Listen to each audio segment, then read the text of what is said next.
বিসমিল্লাহ, এই যে শুরু করলাম। কলমি শাক কাটতেছি, কলমি শাকের জুস খাবো।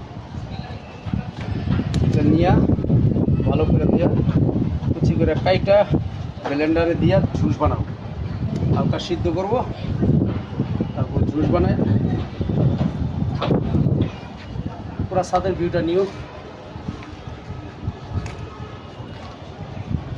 আমার ভাইদেরা ধরবে আমার ছাদ বাগানটা মোটামুটি পুরাটাই দেখাও।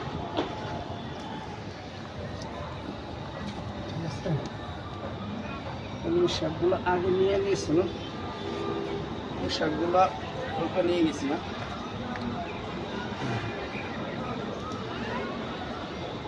কলমি শাক কিন্তু কষ আছে।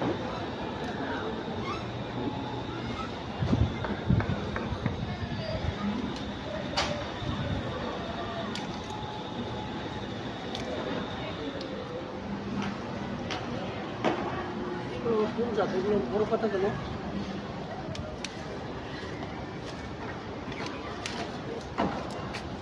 হয়েছে তো, আর কত বললাম।